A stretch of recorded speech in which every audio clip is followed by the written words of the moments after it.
नमस्कार प्यारे साथियों, अगर आपका सपना है RPSC first grade school lecturer बनना तो फिर देरी किस बात की।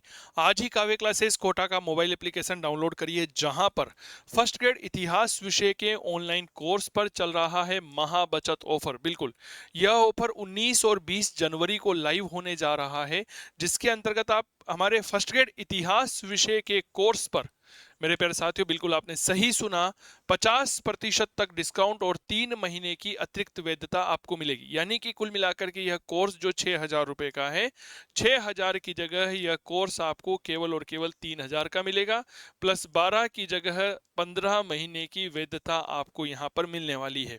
तो आज ही गूगल प्ले स्टोर से डाउनलोड करिए काव्य क्लासेस कोटा का मोबाइल एप्लीकेशन, ताकि आप इस महा बचत ऑफर का लाभ उठा सकें, जो कि 19 और 20 जनवरी को आने वाला है। बिल्कुल 19 और 20 जनवरी को काव्य क्लासेस कोटा के इस मोबाइल एप्लीकेशन पर आपको मिलने वाला है इतिहास विषय के कोर्स पर 50% तक डिस्काउंट और साथ ही 3 माह की अतिरिक्त वैधता। क्या ये बात क्लियर हो गई? संपूर्ण कोर्स रहेगा प्राचीन काल, मध्यकाल, आधुनिक भारत, विश्व इतिहास और राजस्थान का इतिहास में ही पढ़ाने वाला हूं। साथ ही वीडियो टेस्ट सीरीज रहेगी और मेरे प्यारे साथियों आपको नोट्स की पीडीएफ प्रिंट आउट भी मिलने वाली है। तो फिर देरी किस बात की, आज ही डाउनलोड करिए काव्य क्लासेस कोटा का मोबाइल एप्लीकेशन। जय हिंद, जय भारत, धन्यवाद। चलिए, नमस्कार जी, स्वागत, सत्कार, अभिनंदन, राम राम, जय श्री कृष्ण, राधे राधे। कैसे हो? बढ़िया, आ जाओ। हम द्वितीय विश्व युद्ध को पढ़ चुके थे, आपको पता ही होगा, और इस द्वितीय विश्व युद्ध को पढ़ने के बाद में मेरे प्यारे साथियों अब समय आ गया है कि हम इसका टेस्ट सीरीज आपके समक्ष लेकर आए। क्या प्रश्न बनते हैं, किस तरह से सवाल पूछे जाते हैं, तो उन पर बात करते हैं। आइए शुरुआत करते हैं। सबसे पहले एक बार शॉर्ट रिवीजन कर लेते हैं। द्वितीय विश्व युद्ध 1 सितंबर 1939 को 2 से लेकर 2 सितंबर 1945 तक हुआ। प्रथम विश्व युद्ध के पहले की कुछ घटनाएं थी, कारण, तात्कालिक कारण, घटनाक्रम, समाप्ति आदि। 1919 में पेरिस शांति सम्मेलन हुआ, वर्षाई की संधि, जर्मनी का अपमान, जर्मनी में नाजीवाद शुरू हुआ हिटलर के नेतृत्व में, और इटली में फाशीवाद मुसोलिनी के नेतृत्व में। 1919 तक अंतर्राष्ट्रीय संबंध कैसे थे? 1919 से 1923 तक टर्की सेवर्स की संधि से जर्मनी वर्साई की संधि से असंतुष्ट थे। 1923 में कोरफू द्वीप की घटना हुई, यूनान, ग्रीस और अल्बानिया में विवाद हुआ। जर्मनी द्वारा दी जाने वाली क्षतिपूर्ति राशि, इसके तहत अगस्त 1921 में 50 मिलियन पाउंड का भुगतान। अब जर्मनी के पास कुछ नहीं था। फ्रांस ने 1923 में जर्मनी के रूर प्रदेश पर अधिकार किया। अमेरिका का यूरोप की राजनीति में प्रवेश हुआ। अमेरिका ने प्रथम विश्व युद्ध के बाद यूरोपियन देशों में अवसंरचना निर्माण हेतु इन देशों को लगभग $7 बिलियन ऋण उपलब्ध करवाया। रूस की क्रांति 1924 से 29 ईस्वी तक इस युग में प्राय शांति रही, क्योंकि यूरोपियन देशों के शासनाध्यक्ष जो थे वह नए थे। फ्रांस के राष्ट्रपति एडवर्ड हेरियट, ब्रिटेन के प्रधानमंत्री मैकडोनाल्ड, जर्मनी के चांसलर जिनका नाम आता है गुस्टाव स्ट्रेसमैन।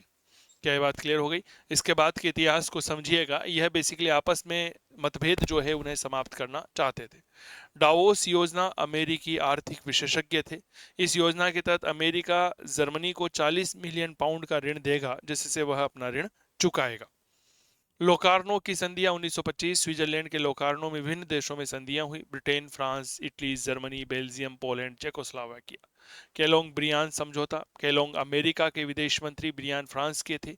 एक अनाक्रमण समझौता था, 65 देशों ने हस्ताक्षर किए। 1931 में जापान ने मंचूरिया पर आक्रमण कर लिया। 35-36 में इटली ने अफ्रीका के अबिसीनिया और इथोपिया पर आक्रमण कर दिया। Young plan by Owen Young अमेरिकी आर्थिक विशेषज्ञ थे। जर्मनी की क्षतिपूर्ति समस्या समाधान हेतु योजना या प्लान क्या था?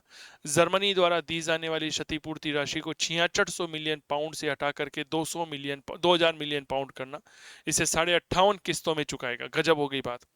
इसके बाद 1932 में लोसान सम्मेलन, जर्मनी की क्षतिपूर्ति राशि को माफ किया गया। 30 से 33 आर्थिक मंदी का काल था। 3 से 39 1933 में जर्मनी ने राष्ट्र संघ की सदस्यता छोड़ दी।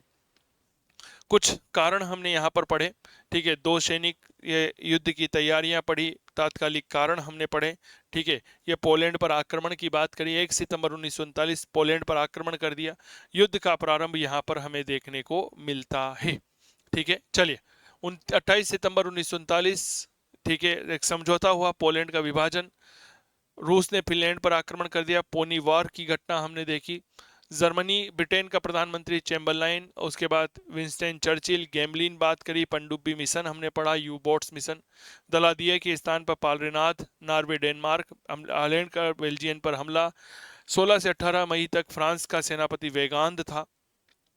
ठीक है, फ्रांस ने आत्मसमर्पण कर दिया, फ्रांस के विभाजन कर दिया गया, डिगोल था नेता। जर्मनी ब्रिटेन युद्ध जिसे ऑपरेशन सी लाइन कहते हैं, जर्मनी जापान इटली में त्रिपक्षीय समझौता होता है 27 सितंबर 1940। अफ्रीका और भूमध्य सागर जो है इसमें युद्ध हुआ दिसंबर 1940। ब्रिटिश सेनापति जनरल आर्चिबाल्ड ने मिस्र मरसा मट्रू नामक स्थान पर सिद्धि बरानी युद्ध हुआ। हाँ, इसमें इटली पराजित हो गया। ठीक है, ये बात थोड़ा सा याद रखना। चलिए, रोमेल अफ्रीका के जर्मन अभियानों का नेतृत्व किया था। ठीक है, उपनाम रेगिस्तानी लोमड़ी है।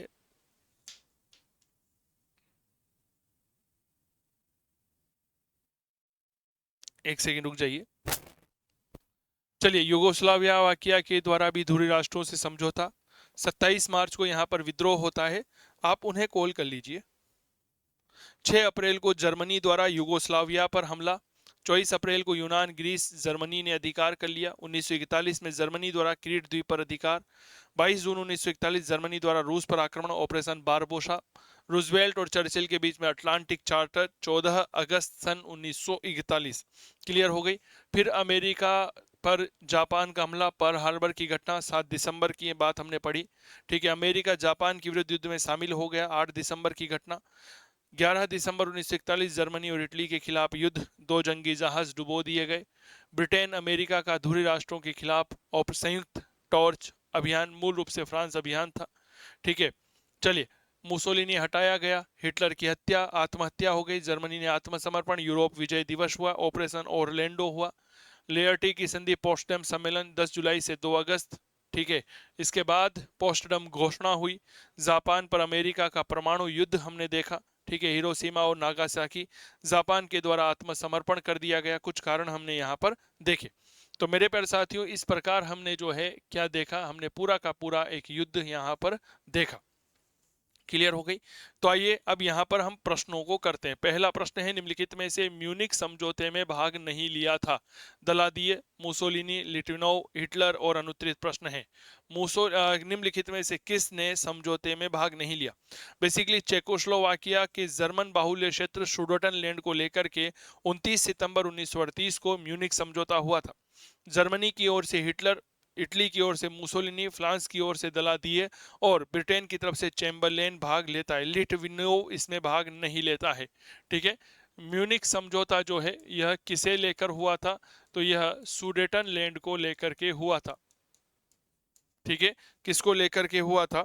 तो याद रखिएगा, यह सुडेटनलैंड को लेकर के यह होता है। ठीक है, सुडेटनलैंड को ये लेकर के यह सारा मामला होता है। कब होता है? तो नाम याद रख, 29 सितंबर 1938 को, 29 सितंबर 1938 को यह समझौता होता है। इसमें हिटलर भाग लेता है, जर्मनी का था। इटली का मुसोलिनी यहाँ पर भाग लेता है। ब्रिटेन का प्रधानमंत्री चैम्बरलेन और दलादिये भाग लेता है, लेकिन लिटनोव जो है यहाँ पर भाग नहीं लेता है। क्या ये बात क्लियर हो गई? हाँ या ना का जवाब जरूर साझा करिएगा।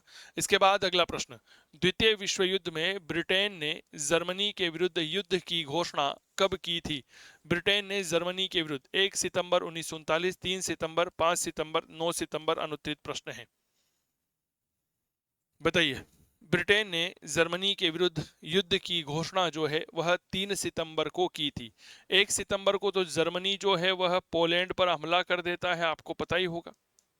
कहाँ हमला कर देता है? पोलैंड पर हमला कर देता है। और 3 सितंबर को ब्रिटेन और फ्रांस ने संयुक्त रूप से जो है वह जर्मनी के खिलाफ युद्ध की घोषणा कर दी थी। अगला प्रश्न, संयुक्त राज्य अमेरिका द्वितीय विश्व युद्ध में कब शामिल हुआ? 1939, 1941, 1940, 1942 और अनुत्तरित प्रश्न है। संयुक्त राज्य अमेरिका द्वितीय विश्व युद्ध में जो है वह कब शामिल हुआ था? ठीक है, चलिए, आपको यह पता होगा कि जापान जो है वह 7 दिसंबर को, कब की घटना? 7 दिसंबर 1941 को पर्ल हार्बर पर हमला कर देता है। कहाँ हमला करता है? Pearl Harbor. परिणाम स्वरूप जापान के विरुद्ध 8 दिसंबर 1941 को अमेरिका जो है वह युद्ध में शामिल हो जाता है। ठीक है, तो यह घटना कब की है? 1941 की है। क्लियर हो गई बात। और यह एक महत्वपूर्ण घटना थी। मैं आपको मेहनत, खून, पसीने और आंसुओं के अतिरिक्त कुछ नहीं दे सकता हूं। प्रधानमंत्री बनने के बाद यह संदेश किसने अपने देशवासियों को दिया? Chamberlain, Lloyd George, Winston Churchill, Clement Attlee और अनुत्तरित प्रश्न है। मैं आपको मेहनत, खून, पसीने और आंसुओं के अतिरिक्त कुछ नहीं दे सकता हूं। बताओ यह बात किसने कही थी? ये मैंने लिखवाया है आपको। 1940 में चैम्बरलेन त्यागपत्र दे देता है, विंस्टन चर्चिल ब्रिटेन का नया प्रधानमंत्री बनता है। क्या ये बात क्लियर हो गई? 18 जून 1940 को जर्मनी इंग्लैंड पर भयानक आक्रमण कर देता है, जिसे ऑपरेशन सी लाइन कहा जाता है। चर्चिल ने हाउस ऑफ कॉमन्स में यह बात कही थी। तो विंस्टन चर्चिल का यह कथन है कि मैं आपको मेहनत, खून, पसीना और आंसुओं के अतिरिक्त कुछ नहीं दे सकता हूं। द्वितीय विश्व युद्ध में जर्मनी के अफ्रीकी अभियानों का नेतृत्व किस सेनापति ने किया? हिमलर ने किया, रोमेल ने किया, गोरिंग ने, गोबल्स ने? अनुत्तरित प्रश्न है। द्वितीय विश्व युद्ध में जर्मनी के अफ्रीकी अभियानों का नेतृत्व किसने किया था? बताओ, बताइए।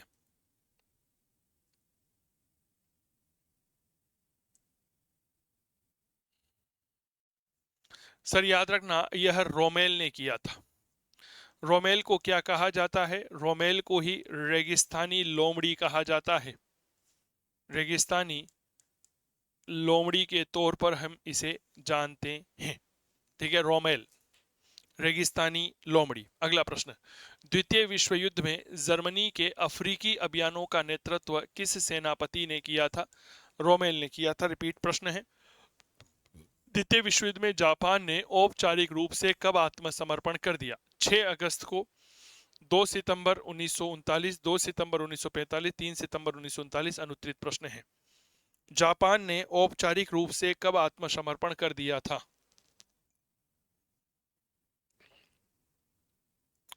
अमेरिका का मिसारी नामक युद्ध पोत था। जापान वहां पर आता है और 2 सितंबर 1945 को समझौते पर हस्ताक्षर कर देता है और आत्मसमर्पण कर देता है। कहां पर? तो याद रखना, मिसोरी नामक युद्ध पोत पर, नामक युद्ध पोत पर। ठीक है। हिटलर ने पोलैंड से किस स्थान की मांग की? मेमल, वारसा, डेंजिंग, रोगा? अनुत्तरित प्रश्न है। हिटलर ने पोलैंड जो है यहां से कौन से स्थान की मांग की थी? हमने इस बात को बहुत अच्छे से आपके समक्ष रखा था, आपको पता ही होगा। तो बताइए, हिटलर ने पोलैंड से कौन से स्थान की मांग की थी? याद रखिएगा जी, यह डेंजिंग बंदरगाह था। ठीक है, यह जर्मनी है, आपको पता होगा, हमने बताया। यहां पर पोलैंड था और यहां पर आपके डेंजिंग था। बीच में दिया गया था गलियारा। तो जर्मनी कहता है जी ये गलियारा बेकार है, ये आप हमें वापस दे दो। तो मना कर दिया। बदले में 1 सितंबर 1939 को यहां पर आक्रमण कर दिया गया।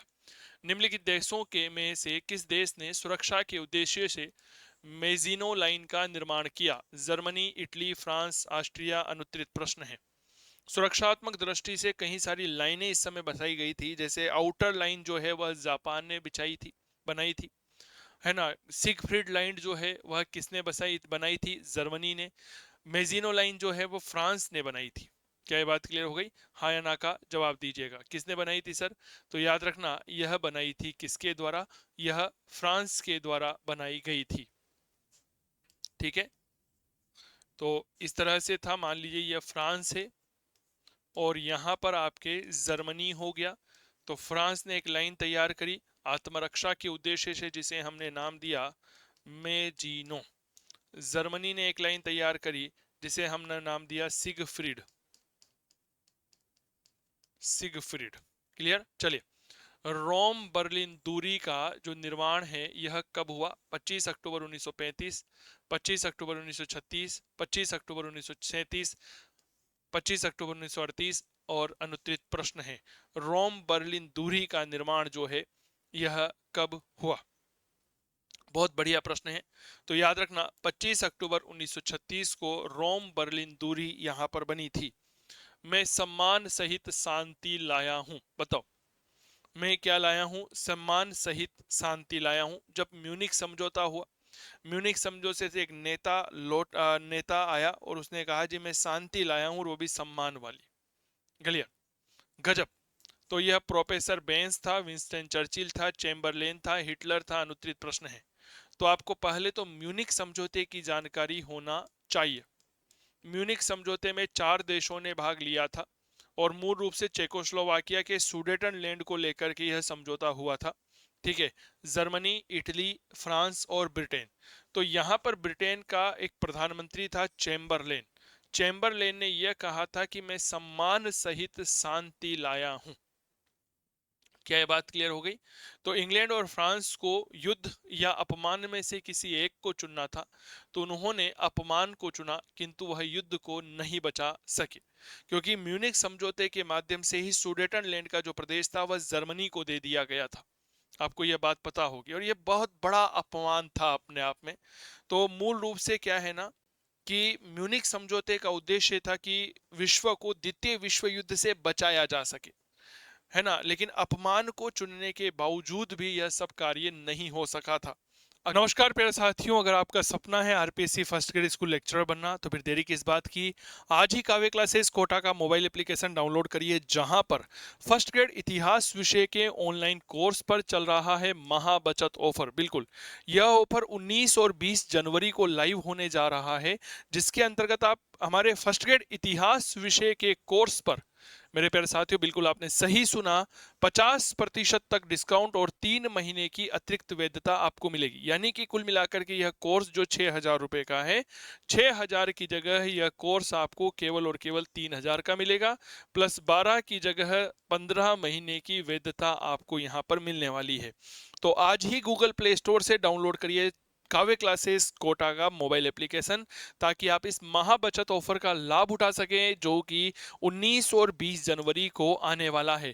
बिल्कुल 19 और 20 जनवरी को काव्य क्लासेस कोटा के इस मोबाइल एप्लीकेशन पर आपको मिलने वाला है इतिहास विषय के कोर्स पर 50% तक डिस्काउंट, और साथ ही 3 माह की अतिरिक्त वैधता। क्या ये बात क्लियर हो गई? संपूर्ण कोर्स रहेगा प्राचीन काल, मध्यकाल, आधुनिक भारत, विश्व इतिहास और राजस्थान का इतिहास में ही पढ़ाने वाला हूं। साथ ही वीडियो टेस्ट सीरीज रहेगी, और मेरे प्यारे साथियों आपको नोट्स की पीडीएफ प्रिंट आउट भी मिलने वाली है। तो फिर देरी किस बात की, आज ही डाउनलोड करिए काव्य क्लासेस कोटा का मोबाइल एप्लीकेशन। जय हिंद, जय भारत, धन्यवाद। अगला प्रश्न, तानाशाह जनरल फ्रैंको का संबंध किससे है? इटली से है, जर्मनी से, स्पेन से, जापान से, और अनुत्तरित प्रश्न है। तानाशाह जनरल फ्रैंको का संबंध है किससे है? बताइए। तानाशाह जनरल फ्रैंको का संबंध जो है वह स्पेन से है। कुछ देश थे द्वितीय विश्व युद्ध में जिन्होंने तटस्थ की भूमिका निभाई थी। तटस्थ देश कब? सर, सेकंड वर्ल्ड वॉर में। ठीक है, समझिएगा। जैसे नंबर 1 अगर मैं बात करता हूं, तो याद रखिएगा स्विट्जरलैंड, यह तटस्थ था। दूसरा अगर मैं बात करता हूं, तो वह स्वीडन होता है। और तीसरा अगर मैं बात करता हूं, तो वह स्पेन होता है। स्पेन का एक तानाशाह था, और उस तानाशाह का नाम क्या आता है? तो याद रखना, that's called general Franco. Clear? चलिए जी। तो अगला प्रश्न ये रहा, जर्मनी द्वारा सबसे पहले किन 2 यूरोपियन देशों पर आक्रमण किया गया था? France, Belgium, Switzerland, Austria, Netherlands, Norway, Denmark. अनुत्तरित प्रश्न। बहुत बढ़िया प्रश्न है। जर्मनी द्वारा सबसे पहले कौन से 2 देश थे जिनके ऊपर आक्रमण किया गया था? बहुत बढ़िया प्रश्न है, बताओ।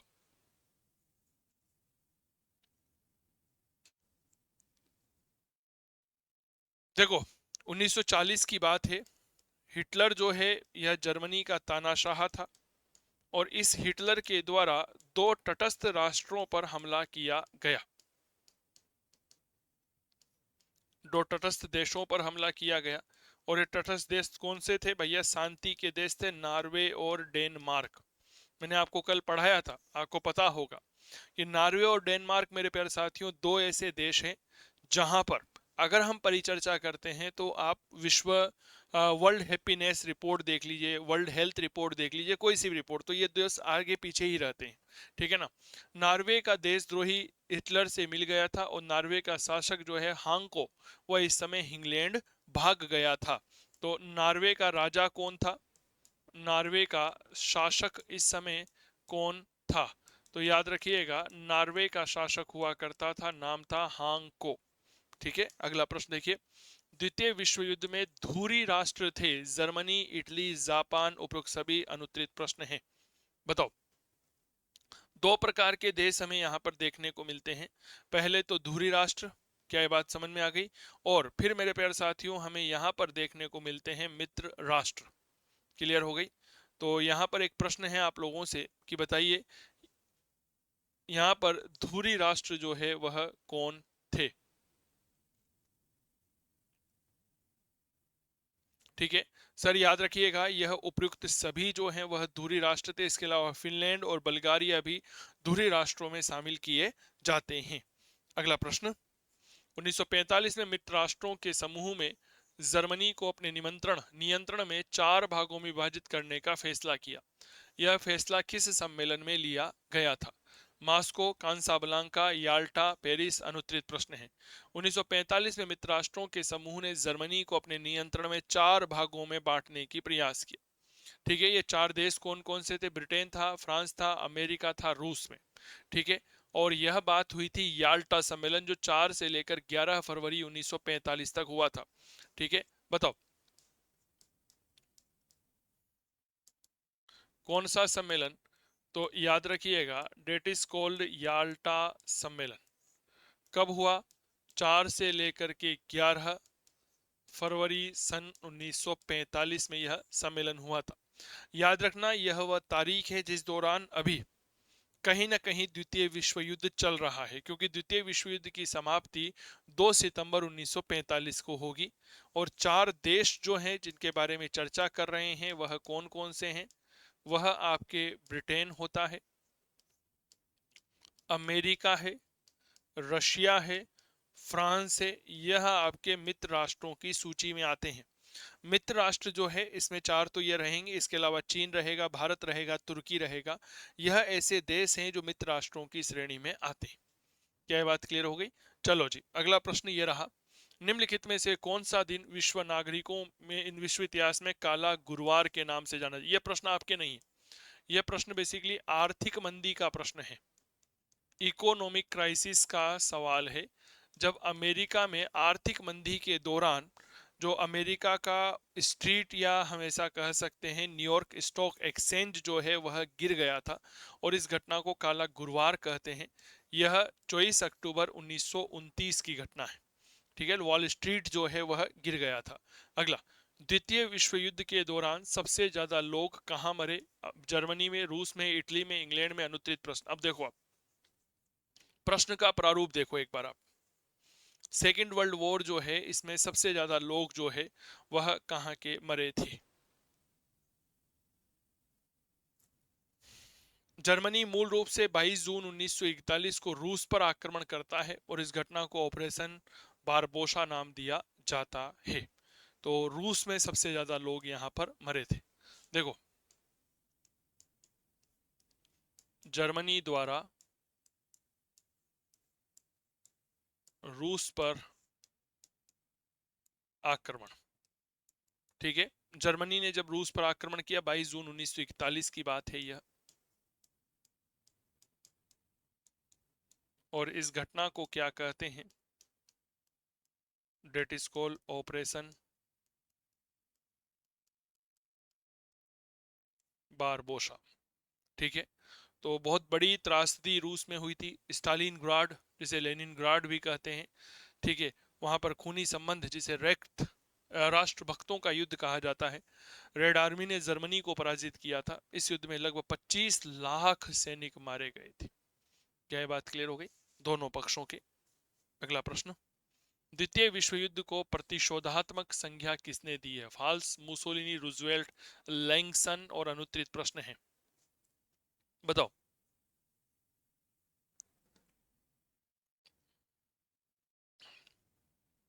सर याद रखना, यह संज्ञा फाल्स ने प्रदान की है, क्योंकि यह इस समय ऐप से क्लास चल रही है और यह क्लास यूट्यूब पर भी लाइव जाएगी। तो अगर आप हमसे जुड़ना चाहते हैं तो मेरे प्यारे साथियों, आप हमारा एप्लीकेशन डाउनलोड कर सकते हैं, जिसका लिंक हमने डिस्क्रिप्शन बॉक्स में दे रखा है। वहां पर संपूर्ण कोर्स उपलब्ध है आप सभी प्यारे साथियों के लिए। ठीक है, तो ये चीजें थोड़ा सा आप लोगों को पता होना चाहिए। आगे बढ़े, अगला प्रश्न।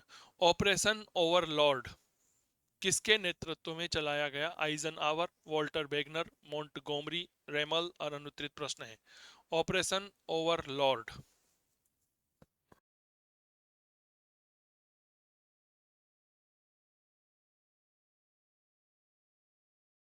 सर ऑपरेशन ओवरलोड जो है यह आइजन आवर के नेतृत्व में चलाया गया था। किसके नेतृत्व में? Eigen our. 6 जून 1944 को पश्चिमी यूरोप में फ्रांस की सेना पर जर्मनी के विरुद्ध जो दूसरा मोर्चा खोला गया था वह यही था। ठीक है, चलिए अगला प्रश्न देखिए। द्वितीय विश्व युद्ध में कितने देशों ने भाग लिया? 36, 61, 54, 44 अनुत्तरित प्रश्न है, बताइए। सेकेंड वर्ल्ड वॉर में कुल मिलाकर के कितने देशों ने भाग लिया था? मैंने कहा तीन भागों में बांटा जाता है, धुरी राष्ट्र, मित्र राष्ट्र और तटस्थ देश। धुरी राष्ट्रों में जैसे Germany, Japan, Italy, Finland, Bulgaria आते हैं। मित्र राष्ट्रों में इंग्लैंड, फ्रांस, रूस, अमेरिका, चीन, तुर्की, भारत आते हैं। तटस्थ राष्ट्रों में तीन देशों को शामिल किया जाता है, सामान्य तौर पर स्पेन, स्विट्जरलैंड और स्वीडन। ठीक है, तो कुल मिलाकर के इस युद्ध में इस 61 यानी कि 61 देशों ने भाग लिया था। जेनेवा निशस्त्रीकरण सम्मेलन हमने पढ़ा था, आपके अध्यक्षता किसने की? ड्यूसेस, लॉर्डेसर, जसोस, जमोश और रेनार्ड। जेनेवा निशस्त्रीकरण सम्मेलन जो है इसकी अध्यक्षता किसने की थी? ठीक है, याद रखना लॉर्ड एसर के द्वारा इसकी अध्यक्षता की गई थी। अगला प्रश्न। ऑपरेशन सी लॉयन का संबंध किससे है? जर्मनी का इंग्लैंड पर आक्रमण, जर्मनी का रूस पर आक्रमण, जर्मनी का नॉर्वे पर आक्रमण, जर्मनी का फ्रांस पर आक्रमण और अनुत्तरित प्रश्न है। ऑपरेशन सी लोहेन, देखो जहां पर भी समुद्र शब्द आ जाता है ना, तो आप ये बात याद रखना वह ब्रिटेन से जुड़ा हुआ रहेगा। तो जर्मनी के द्वारा जब इंग्लैंड पर आक्रमण किया गया तो उसे ऑपरेशन सी लोइन के नाम से जानते हैं। क्लियर हो गई बात। अगला प्रश्न ये रहा। तुष्टीकरण की नीति के लिए कौन से देश उत्तरदायी है? तुष्टीकरण का तात्पर्य होता है अपना लाभ सिद्ध करना।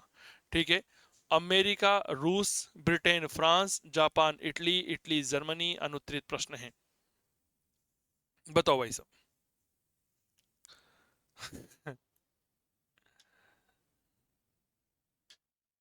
चलिए सर याद रखना ब्रिटेन और फ्रांस। फ्रांस ने, आप याद करो, मुसोलिनी के साथ मुलाकात की थी ना, लेवेल जो फ्रांस का विदेश मंत्री था। 1935 में मुसोलिनी के साथ एक गुप्त समझौता किया था जिसके तहत इटली को यूथोपिया यानी कि अबिसीनिया पर आक्रमण की छूट दे दी। वहीं ब्रिटेन ने भी इस नीति के तहत जापान, इटली के प्रति अपनाई थी। 1931 में जब जापान ने मंचूरिया पर आक्रमण किया था, इथोपिया पर इटली के आक्रमण के समय यह आर्थिक प्रतिबंध राष्ट्र संघ लगाता है तो ब्रिटेन इन्हें लागू नहीं करता है ना। तो यह दो देश ऐसे थे मूल रूप से जिनकी वजह से यूरोप के इतिहास में एक ऐसी नीति का सूत्रपात हुआ कि तुम गलत काम करो, क्योंकि हम तो व्यापारिक देश है, हमारा काम तो यहां पर सिद्ध हो जाएगा। अगला। मैमल का बंदरगाह हिटलर ने कब प्राप्त किया? 1938, 1939, 1940, 1941 और अनुत्तरित प्रश्न है, बताओ। मैमल का बंदरगाह जो है वह हिटलर ने कब प्राप्त किया था? तो मैमल का बंदरगाह मार्च 1939 में लिथुआनिया से हिटलर ने प्राप्त किया था। ठीक है, तो यह मार्च 1939 की बात है और यह कहां से प्राप्त किया गया था? लिथुआनिया से प्राप्त किया गया था। किसने प्राप्त किया था? हिटलर ने प्राप्त किया था। ठीक है, तो यह क्लास कैसी लगी हमें ज़रूर बताइएगा। हमारे चैनल पर नए हैं तो सब्सक्राइब करते जाइएगा और जुड़िए हमारे साथ, हम करेंगे आपके सपनों को साकार। डाउनलोड करिए हमारा मोबाइल एप्लीकेशन जिसका लिंक हमने डिस्क्रिप्शन बॉक्स में दे रखा है। धन्यवाद, जय हिंद, जय भारत। मुलाकात करते हैं आपसे अगली क्लास में, तब तक स्वस्थ रहें, मस्त रहें, तंदुरुस्त रहें। Thank you so much.